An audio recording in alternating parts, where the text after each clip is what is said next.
There are days in the summer when a man knows he has hit rock bottom.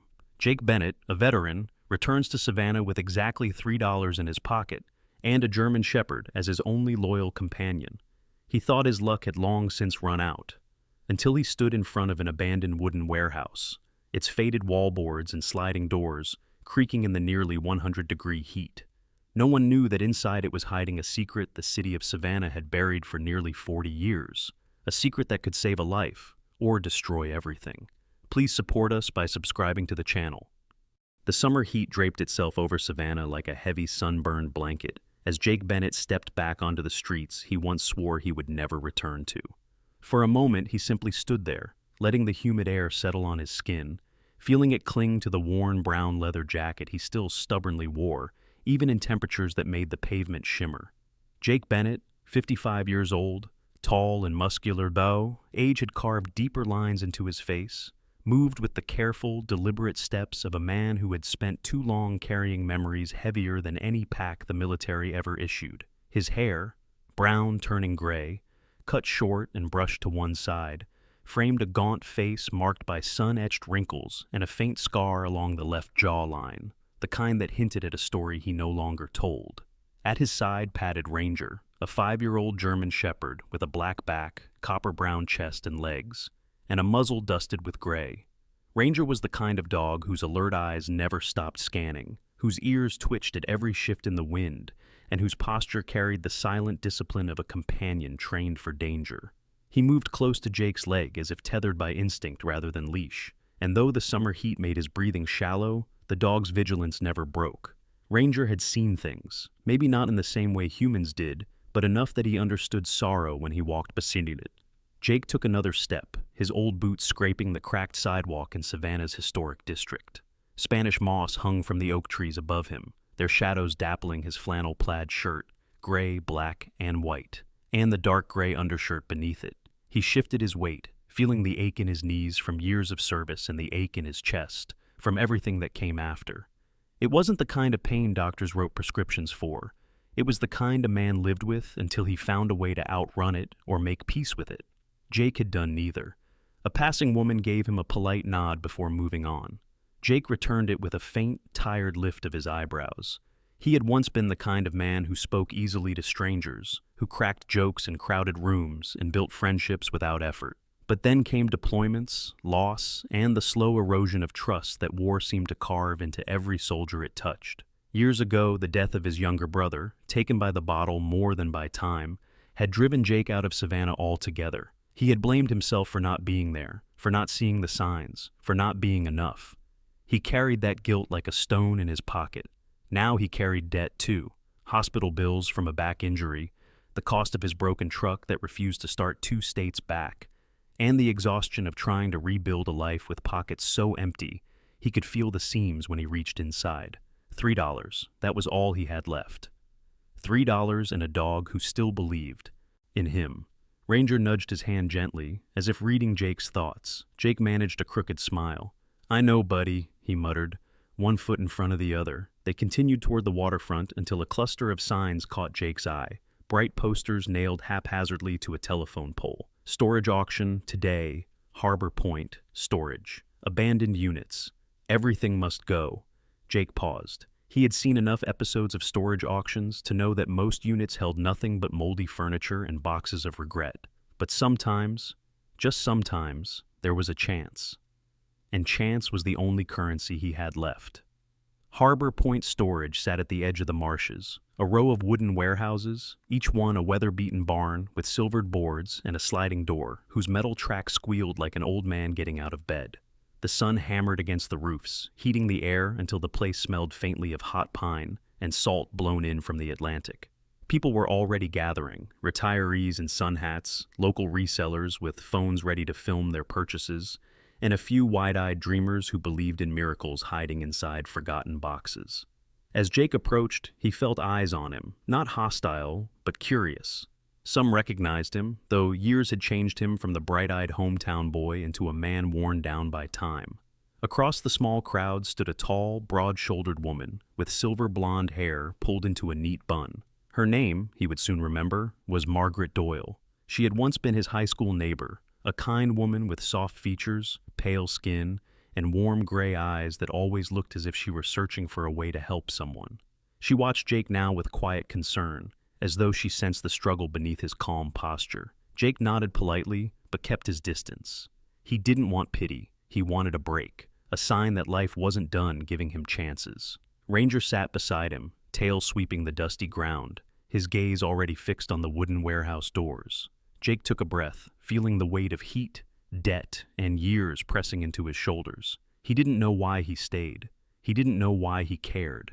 But something in the way Ranger's ears lifted and the way the wind shifted through those old wooden barns made Jake pause just long enough to wonder, just long enough for fate to take a step toward him. Somewhere inside one of those abandoned wooden units, something waited, something that didn't want to stay buried any longer.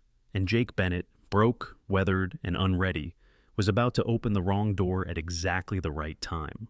The crowd at Harbor Point Storage shifted in the heavy Savannah heat as Jake Bennett stopped near the front row, Ranger settling neatly beside his boot, like a soldier taking position. Jake's shirt clung to his back, the humid air wrapping around him until every breath felt like it had to push through syrup. He didn't know why he stayed. Maybe it was stubbornness. Maybe it was the faint urge Ranger kept pressing into his leg, steady and insistent. Or maybe, just maybe, it was because he had run out of places to retreat to. The auctioneer, a wiry man named Lewis Brackett, wiped his forehead with a crumpled handkerchief. Lewis was a thin, jittery fellow with sandy hair sticking out from beneath a faded Braves cap, his nervous energy making him shift constantly from one foot to the other. Yet there was kindness in his tired brown eyes, the kind that belonged to someone who dealt with more lost property than lost people. He raised his clipboard. "All right, folks, next up, Unit 17, wooden frame, been locked since, well, a long time. Nobody's opened it. Could be junk, could be something else." Before Jake could really think about what that meant, the quiet murmur of the crowd split as a luxury black SUV rolled into the gravel lot. Even before the door opened, Jake felt the mood tighten. Ranger's ears pricked sharply and his posture straightened, the dog's instincts firing before Jake's thoughts caught up. A man stepped out. Travis Holt. Travis walked with the confident stride of someone who believed the world bent to his desires. In his late 40s, tall and broad-chested, he wore a tailored navy shirt that hugged his athletic build, sleeves rolled up just enough to show a gold watch gleaming against his tanned skin. His jawline was sharp and clean-shaven, his dark hair neatly combed back, and his eyes, a cold gray blue, gave the impression he saw people the same way he saw furniture, objects to be acquired, discarded, or profited from. His polished boots crunched through this gravel as he approached, and a faint scent of expensive cologne trailed behind him, out of place among the dusty wooden barns. Travis had built his wealth through aggressive real estate deals, buying distressed properties, flipping forgotten assets, and exploiting loopholes that left other people with nothing but regret. Years ago, a failed partnership had hardened him further. A close associate betrayed him in a land deal, costing him millions. Since then, Travis approached every negotiation like a battlefield, determined never to be outplayed again. Power, for him, was armor. Lewis Brackett swallowed hard as Travis approached. "Mr. Holt," he said with a strained attempt at cheer, "didn't know you were comin' today." "I go where opportunity goes," Travis replied, his voice smooth but edged. His gaze drifted over the crowd before settling on Jake with a flicker of amusement and something sharper. "And it looks like opportunity is here." Jake stiffened. He'd hoped the storage unit auction would draw small resellers, retirees, maybe a few curious locals, not a man with enough money to buy the whole lot outright.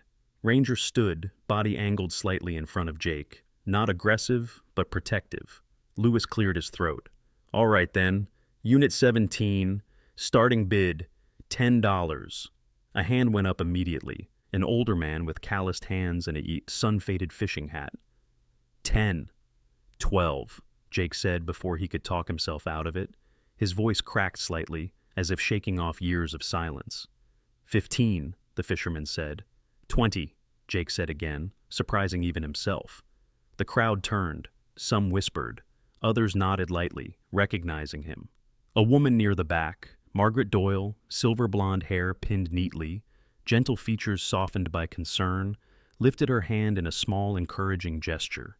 Even from across the lot, Jake could feel her empathy like a warm draft in the oppressive heat. Then Travis raised his hand lazily. 100. The whispers intensified. Jake felt his stomach drop. $100 was impossible. He had 3 in his pocket. But Ranger nudged him again, firm, deliberate, like an order in the field. Jake tightened his jaw. 120, he said quietly, though he had no idea how he would cover it. Travis smirked. 200. Lewis hesitated, looking apologetic. 200, do I hear? A soft voice interrupted. 205. Jake turned. A middle-aged woman in a floral shirt stepped forward, pressing a crumpled $5 bill into his hand. You helped my son during the flood years ago, she whispered. Let me help you now. Jake blinked, stunned. Then it happened again. A retired mechanic with grease-stained hands shuffled up, slipping him $3. For what you did for our neighbor's boy. An elderly couple approached, handing him a folded 10. We remember you, Jake. A teenager with a skateboard tucked under his arm held out 2 sweaty singles. I don't know you, but good luck, sir. Soon hands reached him from all directions. 5s, 2s, 1s, coins, whatever the townsfolk could spare. No speeches, no pity, just quiet gratitude and solidarity. Jake's throat tightened as he gathered it all with trembling fingers. For the first time in years, he felt the fragile weight of being seen. Travis scoffed. Touching, very touching. 250. Jake looked around. His pile of crumpled bills and coins wasn't much, but a man stepped forward, tall, slender, early 30s, with a neatly cropped beard and dark curls. He wore a worn button-up and carried the faint smell of engine oil. Name's Daniel Brooks, he said softly. I run the tow yard next to the marsh. I don't have much, but you helped my mother once when she was stranded during a storm. He set a 20 into Jake's palm. Make it count. Jake inhaled deeply. 255. Travis's eyes narrowed dangerously. 300. A hush fell. Jake stared at the money in his hands, but Margaret Doyle stepped forward quietly. Without a word, she slipped him the last 20 she carried, her gentle gray eyes unwavering. For hope, she said. Jake lifted his head. 320. Travis froze, just long enough for Lewis to call it. Sold. Unit 17 goes to Jake Bennett. The crowd erupted into warm applause as Travis Holt's jaw clenched, his cold blue eyes burning with something that looked unmistakably like fury. Jake stood still, stunned, Ranger leaning against his leg, and felt, just for a moment, that the world had shifted beneath his feet. And then, from across the lot, Travis smiled, the kind of smile that promised this wasn't over. The wooden door of Unit 17 groaned open as Jake Bennett pushed it aside, the hinges shrieking like something long forgotten awakening under the Savannah sun. Dust swirled upward in the narrow beam of light that cut across the dim interior, revealing the contours of a place left untouched for decades. The air held the scent of old pine, mildew, and something faintly metallic, like a memory sealed too long behind wood and rust. Ranger stepped in first, his paws silent, his posture tall and alert, nostrils quivering as he took in each unfamiliar scent. Jake followed, blinking as his eyes adjusted to the shadows settling over the wooden walls of the abandoned unit. For a moment, disappointment tugged at him. The space looked empty, just dust, a few warped floorboards, and the faint outline where boxes had once stood. But then Ranger stiffened, ears pricking sharply as he turned toward the back left corner. Jake watched the dog's fur lift subtly along his spine, not in fear but in recognition, the kind an animal possesses when it senses something more than simple clutter. Jake walked closer, boots thudding on the wooden floor, and there it was, a large naval storage chest, its blue-gray paint faded to a ghost of its former color, the brass handles tarnished with green corrosion. Beside it lay a rolled collection of maritime charts, yellowed with age, and a heavy iron lockbox mottled with rust, sealed shut as though it had not been touched since the day someone hid it away. Jake crouched beside the chest, brushing his fingers over its surface. The wood felt solid beneath the dust, strong despite the years. Ranger pressed his nose against the corner, barking once, sharp, insistent, before pawing at it. Jake's heart thudded. Easy, boy, he murmured, though he felt the same mixture of curiosity and unease rising inside him.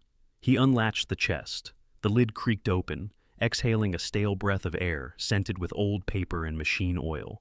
Inside, stacks of sketches lay bound with brittle twine, intricate mechanical diagrams, handwritten notes, and pages of calculations scribbled in a hurried engineer's hand. Jake lifted one, recognizing the precision of someone who understood machines intimately. Mixed in with the papers was a dark leather-bound journal, its edges soft from use, and wedged between the last two bundles of designs lay a tarnished military insignia bearing the name Elias Turner. Jake felt his breath catch. Elias Turner wasn't a stranger to Savannah's history. 38 years ago, he had been one of the city's brightest minds, a naval engineer in his mid-40s, tall and wiry, with sandy blonde hair and a serious expression rarely softened by smiles. Old newspaper photos had shown him with a narrow face, high cheekbones, and eyes sharp behind wire-rimmed glasses. He had been brilliant, dedicated, and known for an almost obsessive pursuit of innovation. But he had vanished in 1985. No farewell, no note, nothing but rumors of a falling out with a local industrial investor. Jake remembered the headlines vaguely. He'd been a teenager then, far more interested in escaping Savannah than understanding it. Yet here, in a dusty wooden storage unit, lay the man's lost work. Jake opened the leather-bound journal. The first pages were filled with sketches of a compact engine, small, efficient, revolutionary in concept. Turner had been designing a fuel-saving mechanism years ahead of its time. Jake flipped through faster, the entries becoming more frantic, the handwriting shakier. The final pages described frustrations with a powerful man pushing for ownership of the invention. Turner wrote of threats, of warnings to give up the project, and of fears for his family. The last entry stopped mid-sentence, the ink smeared as though Turner had been interrupted. Jake's jaw tightened. He traced the name again on the insignia. Elias Turner, he murmured, the weight of what he'd discovered settling heavily across his shoulders. If even half of these designs were real, they were worth a small fortune. More than that, they represented the unfinished life of a man whose disappearance had never been solved. Ranger nudged his arm, letting out a soft whine. Jake swallowed. "I know, boy," he whispered. This is bigger than us." A soft knock startled him. He turned sharply, and Ranger growled, standing between Jake and the entrance. Margaret Doyle appeared in the doorway, her silver blonde hair catching the sunlight behind her. Her familiar gentle features, high cheekbones, and soft gray eyes carried a mix of curiosity and concern as she stepped closer. She wore a pale linen blouse and simple jeans, practical for the heat, and her expression held the steady, nurturing calm she was known for as a former school counselor. "Jake?" she asked quietly. "Lewis said you might need a hand. Thought I'd check on you." She paused as her gaze fell on the chest. "Is everything all right?" Jake hesitated. Margaret had always been steady, kind, and good at sensing the weight people carried, but the magnitude of what lay inside the chest made him wary. "I'm fine," he said softly, "just trying to make sense of what I'm looking at." Margaret took a step forward but respected his distance. "If you need help, or someone to talk to, you know where to find me." Her voice was soft, but Jake heard the unspoken worry beneath it. He nodded, and she slowly retreated, offering one last steady look before walking out into the blinding light. Jake returned to the chest, staring at the designs, the lockbox, the insignia, the journal, each one a fragment of a life abruptly severed. Ranger sat beside him, tail still, ears up, eyes fixed on the doorway as though expecting trouble. Jake exhaled slowly, the truth settling over him. This storage unit wasn't abandoned by accident. Nobody hid work like this without reason.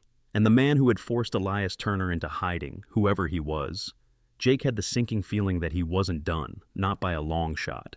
News moved through Savannah faster than humidity on a July afternoon, and by the next morning, Travis Holt was already striding back toward Harbor Point Storage, with the heavy confidence of a man used to owning everything he touched. The sun hammered down on the wooden storage units, bleaching the gray planks and throwing harsh shadows across the gravel, but Travis looked untouched by the heat. His tailored linen suit, cream-colored and sharp, clung perfectly to his athletic frame. He had the kind of face that seemed carved from ambition. Angular jaw, trimmed beard, outlining a mouth that rarely softened, and eyes the color of tarnished steel, quick and calculating. Years of clawing his way into Savannah's real estate market had sharpened him into someone who saw people as assets or obstacles, nothing in between. Jake Bennett watched him approach from the inside of the wooden unit, arms crossed. Ranger sat at his feet, the German shepherd's amber eyes never leaving the man outside. Travis stopped at the threshold, glancing past Jake as if he expected to already see his property inside. "I'll make this simple," Travis said, smoothing back his dark hair, which carried just a hint of gray at the temples. "Distinguished, deliberate, expensive. I'll buy the contents of this unit for twice what you paid last night." Jake didn't flinch. "Not for sale." A flicker of annoyance crossed Travis's face. He was a man who didn't hear no often, and when he did, he made sure the next word out of the other person's mouth was sorry. He stepped closer, lowering his voice. "Don't make this difficult, Bennett. A man like you could use the cash."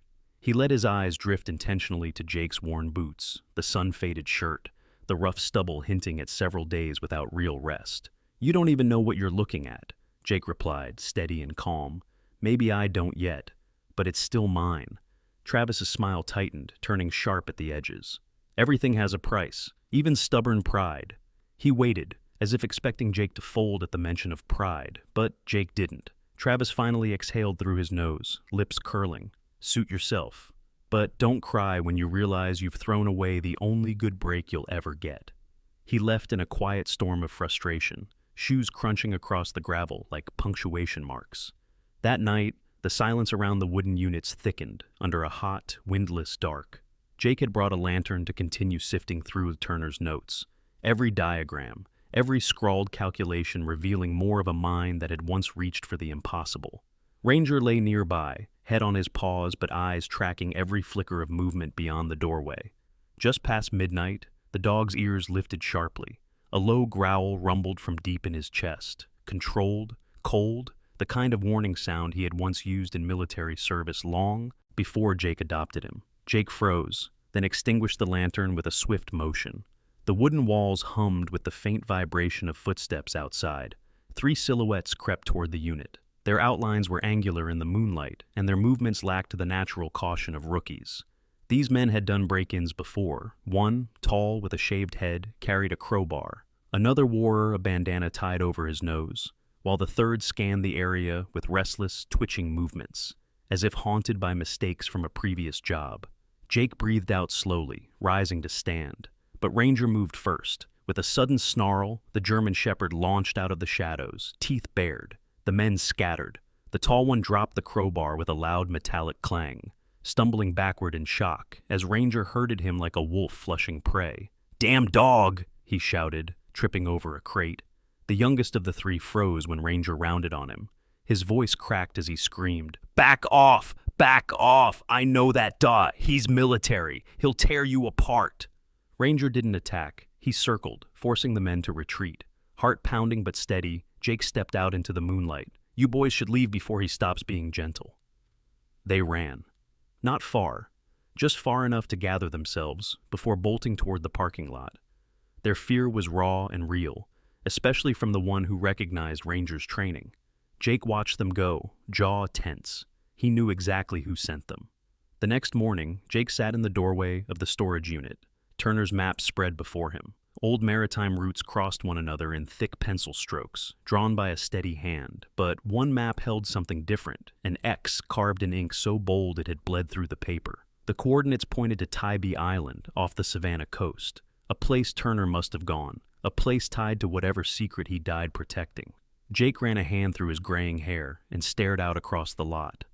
Travis Holt would not stop, not after failing 38 years ago, not after failing last night. Men like Travis didn't tolerate defeat. They erased it. Ranger nudged him softly, leaning the weight of his head against Jake's shoulder. Jake rested a hand on the dog's back. "We're in the middle of something, boy," he whispered, "and I think it's time we find out why." The morning heat rolled across the wooden storage units like a wave, as Jake folded the map, pocketed the journal, and stood. Tybee Island waited. So did the truth. But so, Jake suspected, did Travis, and the man wasn't coming back alone. The late afternoon sun poured over Tybee Island in sheets of molten gold, painting the dunes and the swaying sea oats in a warm glow that did little to soothe Jake Bennett's rising unease. The historic lighthouse stood tall and silent against the sky, its black and white tower casting a long shadow over the reclaimed marshland below. Jake adjusted the strap of his worn brown leather jacket, despite the heat, and wiped the sweat from his brow. Beside him, Ranger moved with a tense, deliberate gait, ears pricked, tail straight, muscles taut beneath his black and copper coat. The dog rarely showed this level of alertness unless something was truly out of place. They followed a narrow, overgrown path behind the lighthouse, its planks half-rotten, choked with weeds. The path had been abandoned for years, but Ranger followed it with unwavering certainty. Jake trusted the dog more than he trusted any compass. Ranger slowed near a fallen cedar tree, sniffing the air, then let out a low growl before slipping between the branches. Jake crawled after him and found himself staring at a moss-covered stone slab, partially buried beneath vines. It wasn't a rock, it was a door. The hinges, though rusted, carried the faint outline of human craftsmanship. Jake knelt, brushing away the vines to reveal a recessed handle. His stomach tightened. If Turner had hidden somewhere, this would be it. He pressed down on the handle. The slab shifted with a grinding groan, releasing a breath of cold, stale air from the dark below. Ranger descended first, paws tapping lightly on a narrow metal staircase. Jake followed, lantern in hand, each step echoing through the hidden chamber beneath Tybee Island. The bottom opened into a dim stone room carved directly into the earth. Tables lined the walls, covered in dust-coated tools, fragmented engine parts, and jars of discolored chemicals. But at the center stood a sturdy workbench, littered with open notebooks and blueprints preserved better than Jake expected. Ranger sniffed the floor, tail rising as he picked up scents long sealed away. Jake opened one notebook and recognized the handwriting instantly. Elias Turner's hurried script. The pages documented a near-complete breakthrough, a fuel-saving mechanism capable of cutting consumption by nearly 40%. Turner had been on the verge of presenting it to the Navy before vanishing. Another notebook described meetings with a then-young investor named Travis Holt, who grew increasingly aggressive, demanding exclusive ownership rights and threatening retaliation when Turner refused. Jake's chest tightened. "So, that's why you hid," he whispered. One page in particular drew his eye. Turner described Holt's threats toward his wife and daughter, and his plan to disappear until he could safely expose Holt's intentions. The final entry, smudged and uneven, hinted at Turner preparing one final journey, to recover documents hidden elsewhere before confronting Holt publicly, but the entry ended abruptly. Ranger's sudden growl snapped Jake from his thoughts. The dog stood at the entrance of the chamber, hackles up. Jake turned, and his breath caught as a shadow stretched across the doorway. Travis Holt stepped inside with the arrogance of a man who believed fate had finally given him what he deserved. But Jake noticed something new. Despite his crisp linen shirt and expensive slacks, Travis looked frayed, hair disheveled, eyes rimmed with sleepless irritation. His ambition had eaten at him long before this moment. Travis's lips curled into a smile devoid of warmth. "You just couldn't leave well enough alone, could you, Bennett? I told myself I'd never fail again, not like I did with Turner." Jake stood firm. "You threatened his family. I made him an offer, a fair one." Travis's jaw tightened. "He spit in my face, so yes, I pushed back." "And he disappeared," Jake said quietly. "And now his work is mine," Travis replied. "Unless you plan to die down here with it." He drew a gun. Jake froze. Ranger snarled, stepping between them. Travis raised the weapon, finger trembling with desperation more than intent. "Move, mutt!" he snapped, voice cracking slightly. He was a man used to control, now terrified of losing the one thing he believed would cement his legacy. Jake took a careful step forward. "You're not thinking clearly." "I've been thinking clearly for 38 years, Travis shouted and pulled the trigger. But Ranger lunged first. The shot cracked through the chamber, ricocheting off stone. As Ranger slammed into Travis with the full weight of his trained body, the gun flew across the room. Travis stumbled backward, colliding with a support beam. Jake rushed forward just as a section of the ceiling, loosened by age and vibrations, gave way. A slab of stone crashed down, pinning Travis's leg beneath it. The man screamed, the sound sharp and raw. "Bennett, don't leave me here!" Jake stood over him, breath ragged, heart pounding with the sheer weight of choice. He had seen men far worse than Travis destroyed by their own doing, and part of him, the tired, wounded part, wanted to walk away. But then Ranger looked up at him, not with anger, not with vengeance, but with calm expectation, as if reminding Jake of who he was, not who the world had tried to make him. Jake knelt, braced his hands under the fallen stone, and strained with every inch of strength he had. The slab shifted, just enough for Travis to pull himself free, groaning with pain and disbelief. Jake offered no comfort, only a cold, quiet truth.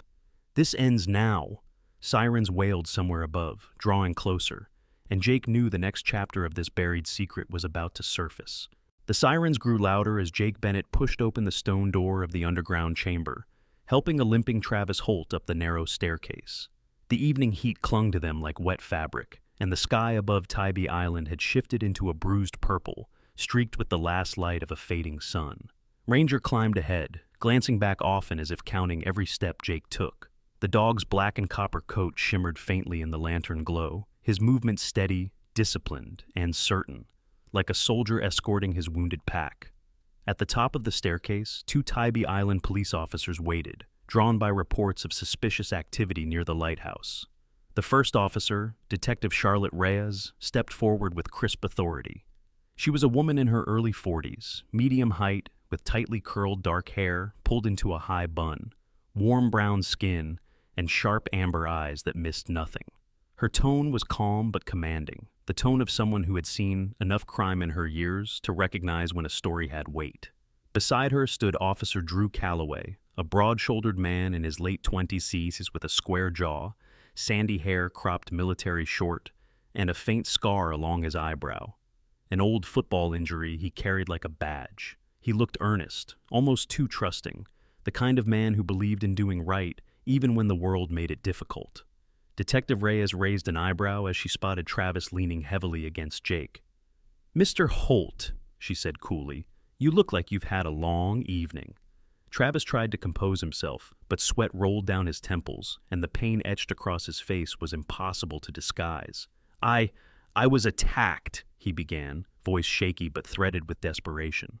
"He assaulted me, that man." He jabbed a trembling finger toward Jake. "He lured me down there." Officer Calloway frowned in confusion, glancing at Jake's calm expression and Ranger's disciplined stillness. Detective Reyes didn't blink. "Why were you down in an unregistered underground chamber beneath federal lighthouse property, Mr. Holt?" she asked. "And why do you have no injuries other than a crushed ankle consistent with, say, trying to break into something unstable?" Jake met her gaze steadily. "There's a journal down there," he said. "Elias Turner's, and blueprints, threats, evidence that Holt targeted him decades ago, evidence Turner hid because Holt threatened his family." Travis's face drained of color. "He's lying." But Detective Reyes gestured to Officer Calloway. "Secure Mr. Holt for questioning." Her voice held no room for argument. Travis sputtered in protest as Calloway guided him toward the patrol car. Reyes approached Jake, her expression softer now. "Let's start from the beginning," she said. "Everything." Jake told her about the abandoned wooden storage unit, the naval chest, Turner's journals, the break-in, attempt the previous night, and the chase through the underground lab. Ranger sat close the entire time, his steady breathing grounding Jake as memories he'd rather forget fluttered too close to the surface. Reyes listened without interruption, occasionally jotting notes in a small leather-bound book she carried, an old habit from her early rookie days. When Jake finished, she closed her notebook. "Given what you're describing," she said quietly, "we'll need to document everything down there and follow up with federal authorities. If Turner's invention is real, this is bigger than Savannah. Bigger than Holt, too," Jake added. Reyes nodded. "And that's saying something." 2 days later, Jake stood outside his parents' old house, a small, weathered, one-story home on the outskirts of Savannah. The place had always looked tired, but now it seemed hopeful somehow, as if waiting for someone to breathe life back into it.